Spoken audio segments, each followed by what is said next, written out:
Hello, everybody. Welcome to another episode of Facilitating Change.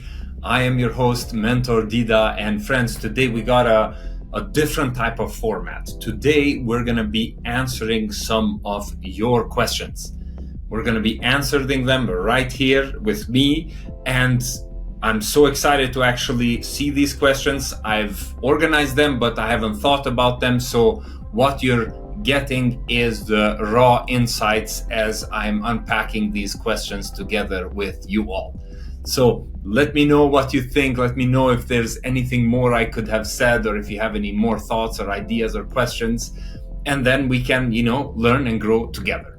So are we ready? Let's get started into some Q&A with me. All right. The first question is, I'm new to facilitation. What's the difference between being a good teacher, trainer, and being a facilitator? Great question. I feel like this is really important to get, because the role of facilitator is not to just teach you things and tell you things. Because if you're sitting in the classroom and I'm telling you things, there are many conditions that need to be in place for you to receive that fully, right? So if you're focusing on setting up the conditions and helping people not just learn what you're telling them, but help them to realize insights, to discover insights within themselves, between each other, and with the teachers and facilitators or whoever, that is the shift. It is the shift from me telling you what you should know versus me creating the conditions for you to learn, to want to learn, for you to really understand, and for those insights to land. So facilitators read the room. And I do feel like if a traditional teacher, the way we are taught, it's more of just passing the information. With time, also teachers have been becoming more and more facilitators, that they're reading the room, and accordingly, they are adjusting their teaching style to meet the need. So that is the magic of facilitation, is not just, hey, this is the way. It is reading the room, and from that, creating, designing experiences and holding the conditions such that everyone feels activated and their potential is being unlocked. People feel safe to express an opinion. Sometimes teachers tend to be a little bit more authoritative, or they create the conditions in the classroom that students are afraid to ask the question. Well, facilitators need to create the space such that everybody feels empowered to share, empowered to contribute, empowered to be themselves. So that is the little shift, and good teachers and good trainers do that. I think that is there. Another component of this, because I can go on this forever, but another thing that is really important is to nurture the emergence. Okay, so let's say it's a classroom situation and the teacher has a curriculum, right? And in that curriculum, lesson plans are there, and then they're going through the lesson plan. But what if there is someone who is derailing the classroom into talking about something that's happening in the world, or something that is not necessarily related to the art, to the lesson plan? Then what do you do? So as a teacher, you maybe can entertain that a little bit, but as a facilitator, if you are in a place that the goals of the session or the goals of education are to make a person a better human being, then you want to unpack these things. I feel like these emerging themes and emerging threads are really incredible to play with. When your audience, the group, there's a tension, there's a thought, there's a question, a challenge, that is so much fun. And that's where the actual magic is. Because as a facilitator, I give prompts to get some reactions and ideas from the group, to get the sense, and then orient the session to meet those things. So long-winded answer, but I feel like these are the main differences between a teacher and a facilitator. Cool. Let's go. Great question. What's one facilitation mindset shift that changes everything for beginners? Ooh, facilitation mindset shift that changes everything for the beginners. I'm going to share a quick story, and the story is a very small shift, but when you are a facilitator, it's scary to lose control, because sometimes somebody might go and ask a question. Let's say you're facilitating a session about social entrepreneurship or social innovation, system change, whatever. And then you share a little bit about the framework and people are discussing. And then there's someone who says, hey, but I've heard of this paradigm. This should be used in this case. And then if in that moment, if you don't know, it feels very uncomfortable, doesn't it? Like, oh gosh, like this person knows more than me. But actually, I feel like that is the shift. The shift is that you don't have to know everything. The shift is that if someone asks you a question that they don't know, you don't know the answer to, then just ask them, what do you think? Or ask the group, what do we think about this? This is interesting. Explore it. If somebody shares an insight, it's like, oh yeah, tell me more. What do others think about that? So the shift was from me wanting to figure out and control everything in the experience to me kind of letting go and going with the flow and not being the person who feels like knows all the answers, but the person who actually creates the space for the answers to emerge and the questions to emerge. So I feel like that was a shift that was really, really powerful. It goes against a lot of how our education system is, because our professors and teachers, they're even referred to as subject matter experts. And honestly, when students have AI, ChatGPT, when they have so much information and all trying to teach them things, they might actually know much more than the professor. But if you're still insisting on just teaching and teaching and teaching, then you see students just as a passive recipient of your information. And I feel like that's a miss. So the shift is, how can you create the conditions? How can you let go of just having the control and having all the knowledge for this to work, and making it open so that everybody can learn from each other, everyone can share their perspectives and actually assess where we are in our understanding, and how can we broaden our understanding, what questions are we asking, and really see it from that perspective. So that's a great question. All right. If I have only 10 minutes in a class or workshop, what's the easiest way to bring facilitation in? I mean, that's a tough question, because ideally in a class and a workshop, facilitation is not something that happens inside the classroom only. Facilitation starts way before. It starts when you're designing for this classroom. It starts with the intention. It starts with some outcomes and goals that you want to have, and then designing for those, and then facilitating and holding space. Facilitation is not just something that you can insert in. It is more like a way of holding space for learning and growth and transformation.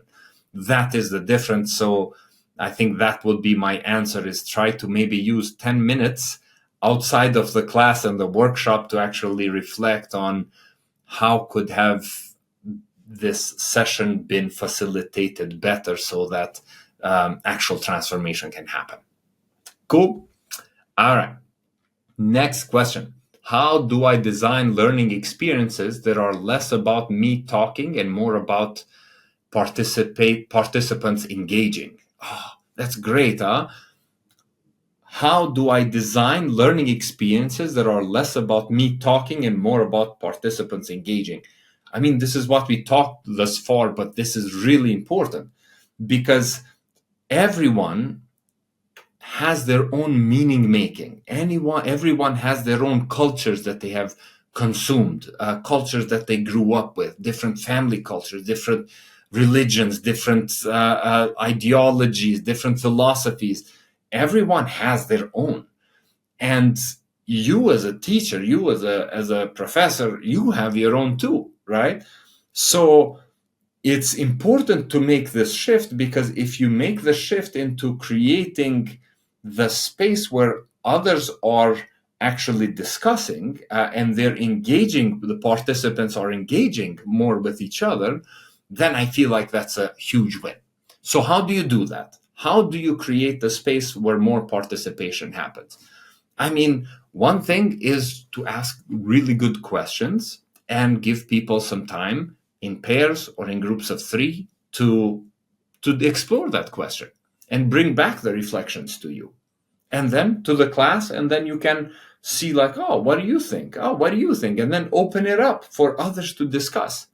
So try to, instead of telling people the answer, try to ask the right questions and guide them to realize the answer. I feel like this is a really, really important skill as a facilitator. And with that mindset, you can create a lot of spaces on how people can engage and participate in this way.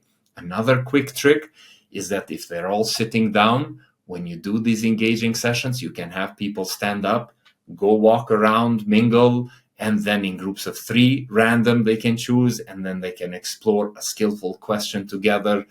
And I feel like that's a good way. Another thing to explore here, and important to mention, is that you have to set up the conditions. Like, how are we showing up when we're participating? Are we respecting other people's beliefs? Are we listening before we're speaking? So it's important to actually establish those things, because people feel more safe and they feel more seen and they know how to operate. So those, I think, are really good conditions, and then participation is the next step. Great question. Let's go to the next one. What's your favorite go-to activity to get people connected at the start of a session? Oh, this is great. So it depends. It depends on who the people are and what the activity is. I usually like to start with some icebreakers, fun games, and all of this. But for the actual connection to happen, I do like this activity called Cross the Line, where I draw a line in the middle of the room, and I don't draw it. Maybe I use some tape, and I have everyone move to one side. At Ashoka, we used to do this a lot. We have everybody move to the one side of the room, and then ask questions like, cross the line if you like coffee more than tea. And then people who like coffee go here, people who like tea go here, and then you say thank you, and then they come back. And then you can ask more questions like, cross the line if you like dogs more than cats, and people who like dogs cross the line, and then people who like cats are here, and they look at each other. And then you can spice up the questions. You can say, hey, if this is a team retreat, you can say, cross the line if you felt overwhelmed recently. And then people cross the line and then look at each other, and they get like a pulse of the room, where the room is with this. And you can spice up the questions, like, cross the line if you felt overwhelmed, cross the line if you felt lonely, cross the line if you don't feel heard, cross the line if you feel seen, cross the line if, you can spice it up all the way to cross the line if, if you feel like, and this is a good one, if you weren't honest during this cross the line activity, so you can have all types of questions, and then in the end you kind of debrief and see, and that will change the whole energy of the thing. I'm facilitating this workshop with a Vodafone team, and this is what I'm going to be doing. So that's my favorite to-go activity. Third question here in this category: how can I create psychological safety in a classroom or training? So this is key. Psychological safety. So what I found is that, of course, there are some best practices for creating this safety, creating this safe. And it's not just safe space, it's also brave space, because, like, we have to get out of our comfort zone. We don't want to be in the comfort zone, and we also don't want to be in the panic zone. We want to be in the stretch zone in between, right?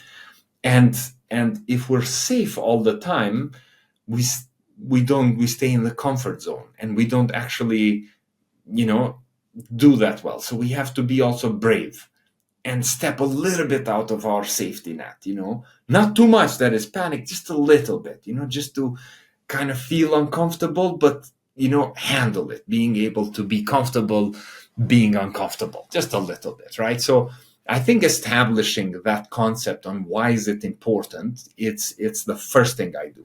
Because if people don't understand that, then, why should I do this? So the first thing is establish why is it important to get out of the comfort zone a little bit. And not just why is it important, but are we good? Can we agree? Give me thumbs up. And if you don't agree, let me know. Let's talk about it. So I think that's there. People give thumbs up for this type of activity.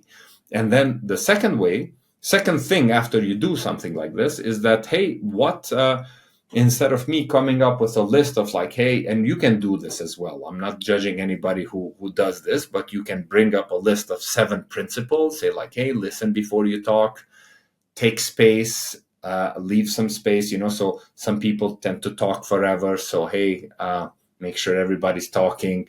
There's also activities that, like empathy, respect, speak in first person. There are these principles that people use, and then they tell everybody those, and then people are like, are we good with these? Can we agree on this? Can we uphold these? That's there.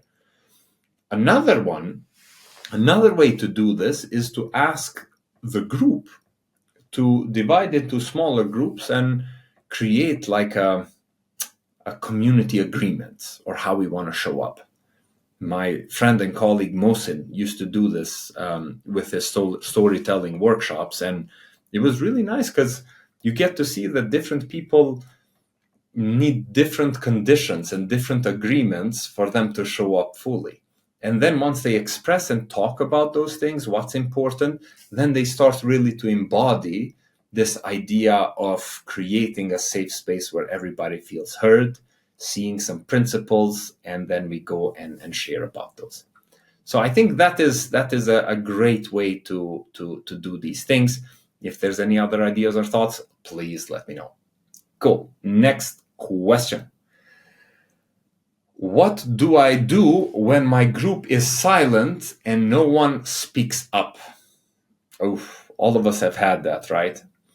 I've had this workshop that was with Asian students, and they were coming from a school that was really strict and pretty elite school, and they felt pretty exhausted in that session. And I tried my best to get them excited, to raise the energy, but they were just tired, that group. They traveled to DC.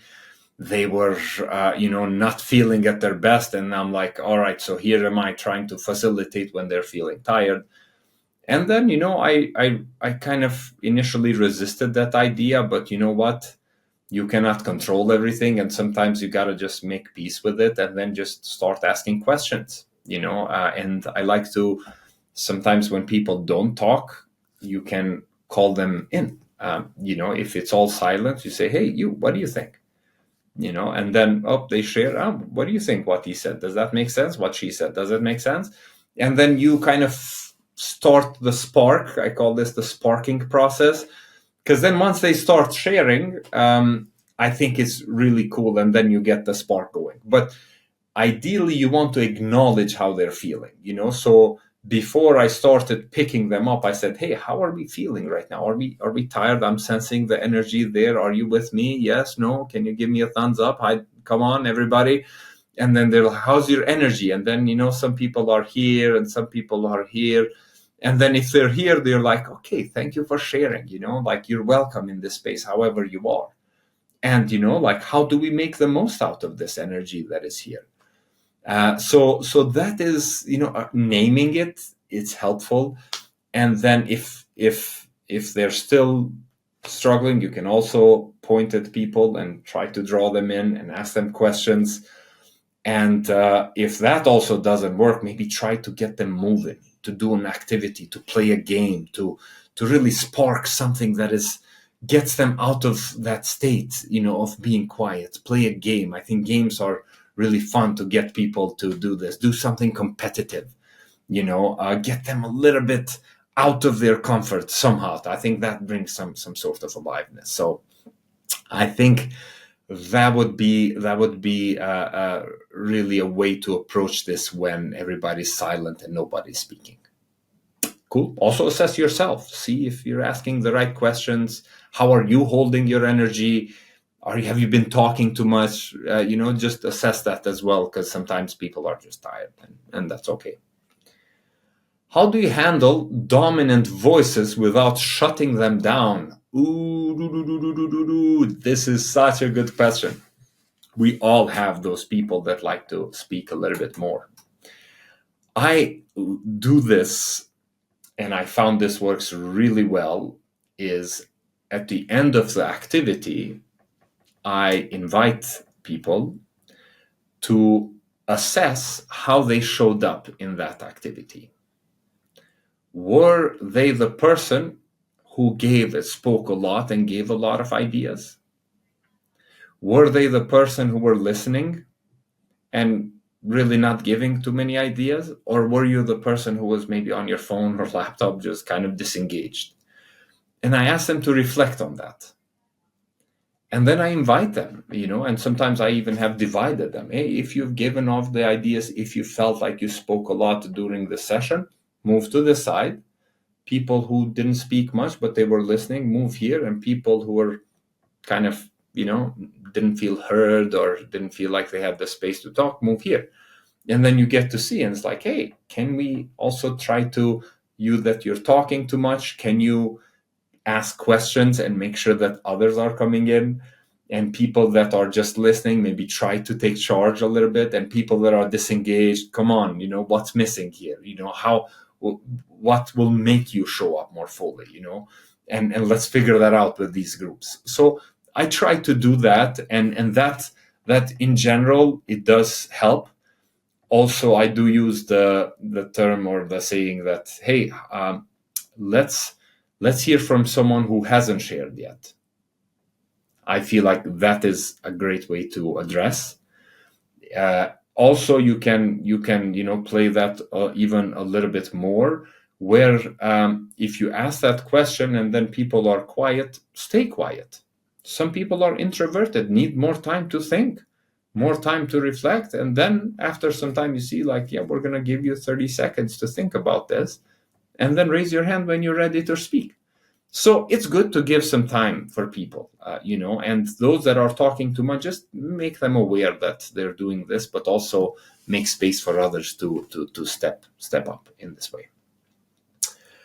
Awesome. What's the biggest mistake you see facilitators make, and how can we avoid it? Biggest mistake, honestly, I feel like the biggest mistake is not to listen to the room. Because if you're not listening to the room fully, and you don't just listen with your ears, right? You're sensing the room, you're almost sensing the energy level. You're checking in with all of them. You're like an instrument that, just senses and feels what's going there. And you're like almost like a conductor. You have to feel it. And then through that, you create the right conditions and spaces. So it's really cool to do that. And if you don't do that, I feel like that is a mistake, because you're not meeting the people where they're at. You're not creating those spaces that are needed for reaching the outcome. It's not just about the content. It's not just about going through the agenda.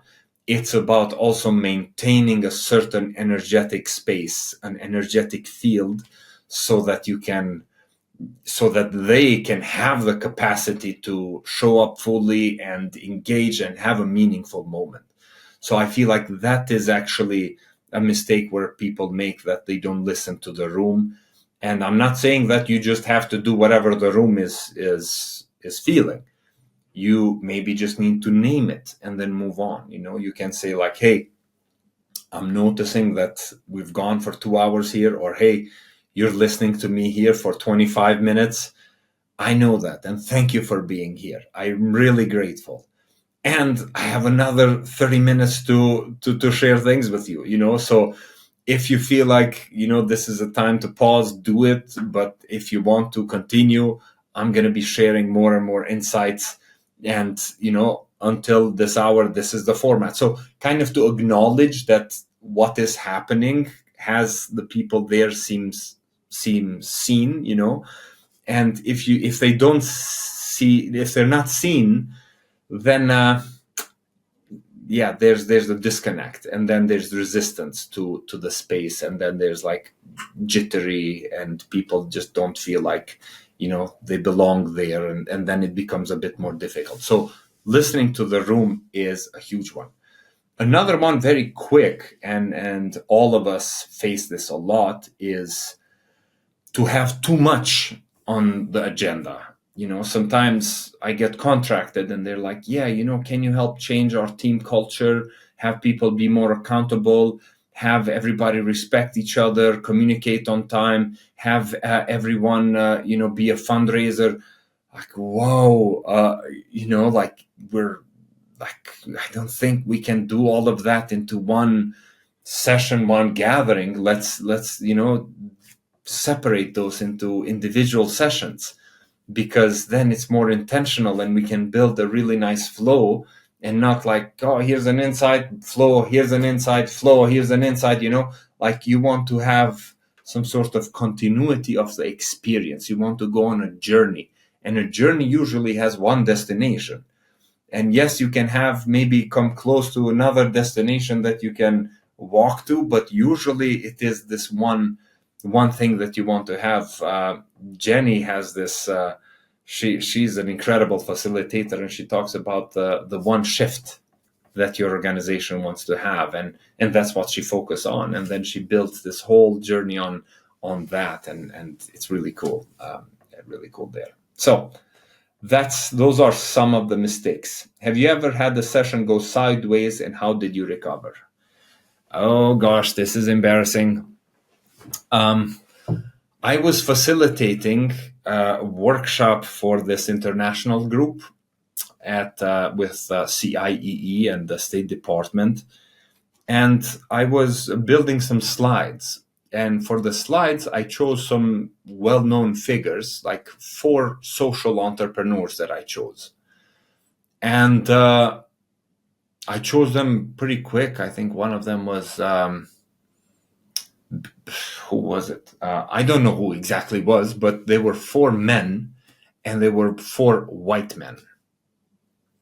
And I honestly, this was kind of, I always at least had, a woman, a person of color, to have some sort of representation, especially talking to an international group. I don't know how this skipped, but maybe I didn't think about it much. And then during my session, and this is maybe 2016 or something, I'm like, hey, so what do these people have in common? I asked that question. And this lady says, they're all white men. And I'm like, true, true. And then I was like, yeah, this is not the best thing to do right now. So I had to really confront that moment. And in that moment, I felt embarrassed. And then I skipped over, which was not the best thing to do. And some people were pretty upset about it. And then we finished that one segment, and then we returned back. And when we returned, I had some time to think and say, like, friends, I am so sorry.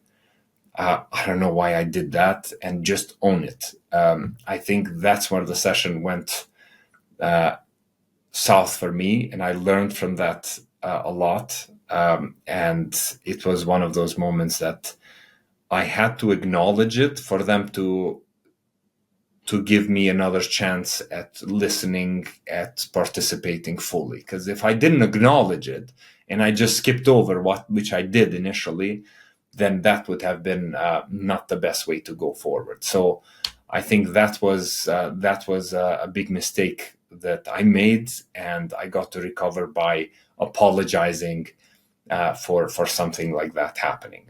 I've also had moments now that I reflect about it, and it's been 10 years since I've been facilitating, and I've had my share of failures and tough moments, and we can have a whole episodes about that. But there was, some people that were just not ready to handle some of the spice of the facilitation. There was miscommunication of like what the purpose of this session is.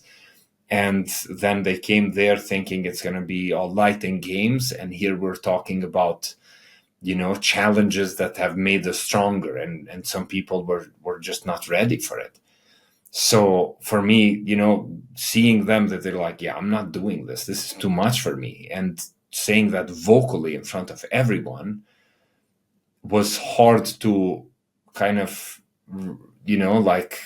acknowledge. I did acknowledge, but hard to figure out, okay, so what do I do now? Do I stop this activity? And some people were doing it. So, it's uncomfortable. It's tough. But again, I went into like, I'm sorry, friend, I'm sorry your expectations were like that. Anybody else have anything to say about this activity? How can we, support one another through this? Do we want to skip it? How do we want to continue? And people, well, we should have known better. And, like some people were complaining. I took those and I heard people. So, there are a couple of ways things can go wrong. But if they go wrong, know that, accept them, talk about them, don't hide them. Because that will actually gain their trust and support. And actually, usually a moment like that creates a much deeper bond, especially if you admit that, you could have done things better, and if you listen and do that. So I think that's when a couple of sessions have gone sideways for me and how I recovered. Someone is asking, and I have 5 more questions. Let's go. How do I deal with my own nerves as a facilitator? I think that's actually, to be a facilitator, I feel like one thing you need to master is your nerves. I think that is what makes a skilled facilitator different from someone who's just starting. Because if you're not managing your nerves, then your nerves are going to be affecting the experience of everyone, because you ultimately are like a channel in that group. Like people will tune into you, and if you're have nerves there, people will sense it and see it, and then they will embody that. So then the nerves are going to create that environment and space that you don't really want to. So you have to be a clean slate. You have to be a clean slate. Or if your nerves are not because of you, but are because of the group's energy that you're sensing, then maybe name that and say like, hey, how can we do a check-in? How are we feeling? In one word, check-in. It's a good one. And then tired, exhausted, angry, whatever people are, and like, because I'm feeling there's a sense of disappointment, or a sense of, hopelessness, frustration. Like if you're naming those and sensing those, I feel like that's all right. Those type of nerves from the others, because you borrow their nervous system when you're facilitating. You get their nervous system, and you're kind of a bigger nervous system for the group, and you're sensing and you're being there. And it's important to actually be a clean vessel, so that those you can sense and soak up things, and those things won't pollute the lens of the group. So your nerves affect how to deal with your nerves, friends. This is a lifelong journey. You have to find practices. What practices help you to handle your nerves? How do you stay grounded? How do you stay aligned with who you are? That is actually the invitation here. The invitation is for you to find practices. For me, I started doing this inner engineering program. It's this meditation, and it's a kriya, which they call it like an energy inner work. It's called an inner action for improvement and growth. So what is that inner action? And it is this energetic process where you pretty much do these things to clear up your channels. You can check out Inner Engineering. Is a great tool.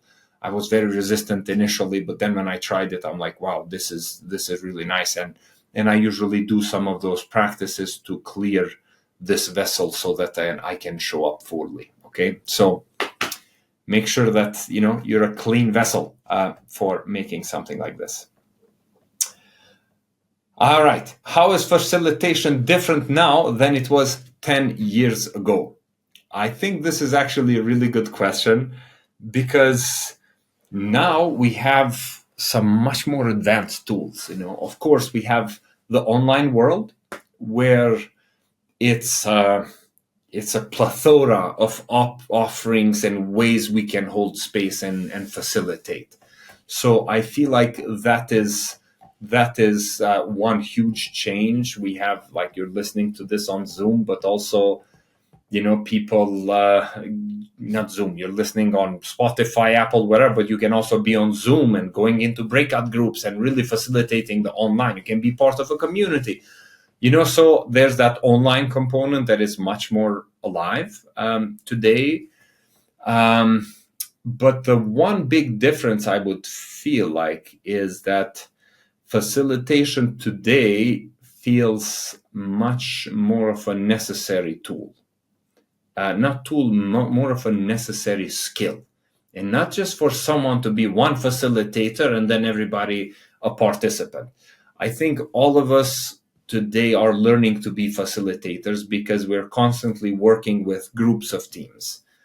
That has been a huge shift in the way we organize, and it is really, really awesome and important for us to continue to do so, because our ability to work with one another and to bring the best out of the people around us, it's what determines the speed at which we operate. It determines the quality in which we operate, and also how much we enjoy the process. And without enjoying the process, without really being there for the process, we're not going to do things that are significant. We're not going to do things that are needed. We're just going to be busy. So today, facilitation is a skill, and 10 years ago was maybe more of a role that people play. So I think that is my opinion on what's the biggest difference. And of course, today we have also tools as facilitators like ChatGPT or Session Lab, and help you organize your thoughts and organize your agendas, and you can bounce ideas. Back in the day, if I wanted an icebreaker, I had to buy a book, or I had to ask or go attend sessions. Today you can just ask ChatGPT, hey, give me an icebreaker, I have 20 minutes, I want to do these things. Boom, it will give you with instructions, with equipments, with everything. So it's not as time consuming designing those agendas. Like now, if you have the vision in your mind, you can actually create the agendas much more easily, and thank God for that. So that's there. What role will facilitation play in the future of education and organizational learning? Oh my goodness. I feel like the term educator, it's going to be completely shifted from a traditional way of looking at it to a facilitator, because information is out there. We have information in our phones. We have information at internet, AI, all these things. Now it's about creating the yearning to learn. If there's yearning, people will go and learn it themselves. They don't need you. So as a facilitator and educator is for you to create that learning, to make sure that you're answering questions, you're curating. I feel like that's going to be the future of this. You're facilitating learning almost, rather than teaching lessons. That's going to be a huge shift. And again, it's going to be even a bit more deeper, that the power of facilitator is not just going to be held by the teachers. I think it would be great to invite students in the process of facilitating and putting them in charge of their own experience as well. So that is also where it's important. And even for organizational leadership, why is it that one team has to design everything for the whole team?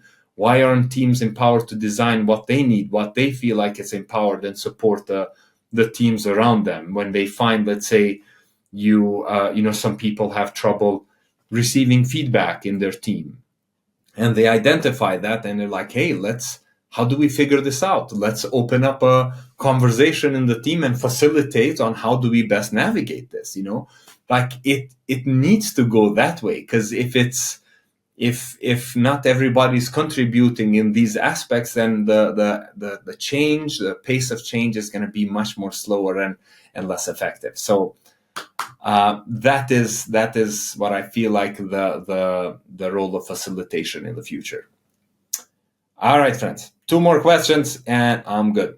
How can facilitation help me develop leadership skills, not just teaching skills? Interesting. I think I mentioned this, but one important thing that facilitation can help you do is to get comfortable with your ignorance, okay? By saying, I don't know.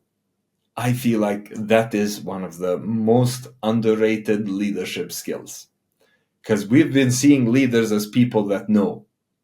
But actually, I think that if people are so confident that they know, I get it to a certain degree, but ignorance and self-confidence is the worst combination.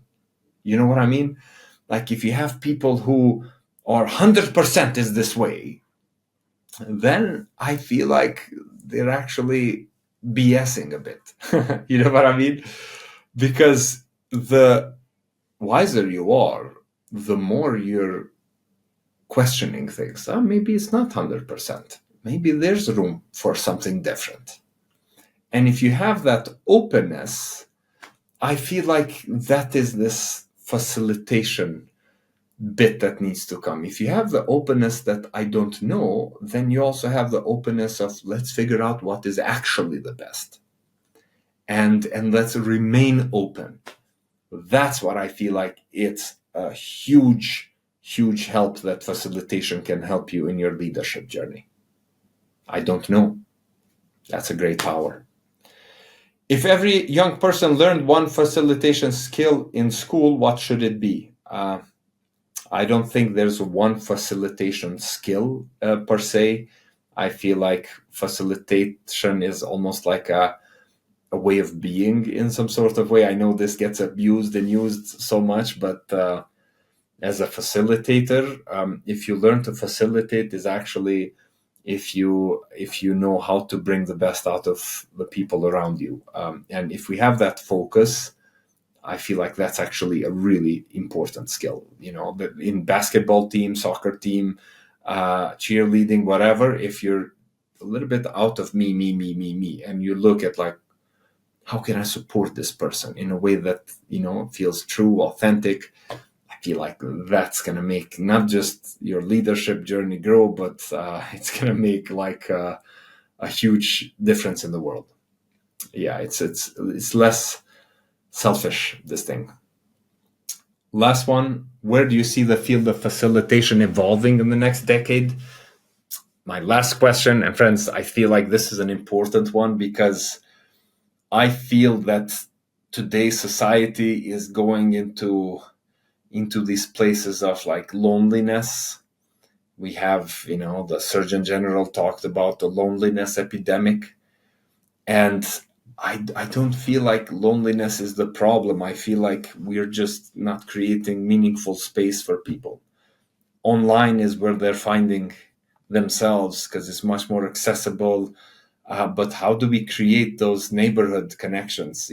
How do we locally come together? That I feel like we need to go and reclaim our neighborhoods and be facilitators in our neighborhoods, whether it is facilitating even tough discussions like politics. Can we talk and disagree and still care for one another, and respect one another? I feel like we've lost that ability. You know what I mean? Like, oh, and we don't talk about topics that will cause conflict. But I feel like conflict is actually a beautiful place if we explore it with curiosity and not with set of beliefs and identities that are rigid. So the opportunity for the future where facilitation is evolving to is for us to actually start reclaiming our communities and bringing people together in whatever fashion, whether you need to clean the neighborhood, whether you need to come drink tea together, whether you need to create a WhatsApp group with your neighbors and just check in and have like a hangout here and there, play, celebrate, discuss. Why not debate also, play games, whatever you want to do. But that feels like is such an important thing. And to me, the maybe back in the day, and I'm not that old to go and explore this, but I feel like that was the role of religion, some sort of ways, to actually facilitate community and growth and create reminders for people to be grateful for the world and all these different things. And we've kind of lost that in some sort of degree, and we need to reimagine it in a way that is actually true and authentic and meets people where they're at, and it's community led and it's distributed. It's not like just hierarchical where somebody's telling you how to run your community from another continent. So I feel like that is important for you to work with the earth, the geosource, that those spaces that are needed for the community to come together in whatever fashion that is. So that is the last question, my friend. Let me know, how was this? If anything was helpful or useful, I'd love to hear any comments. If you disagree and all this, I'd also love to hear. Thank you so much for listening. I'm super grateful for you to tune in to this special episode of Facilitating Change, and we will see you very soon. Thanks so much, friends, and talk to you soon.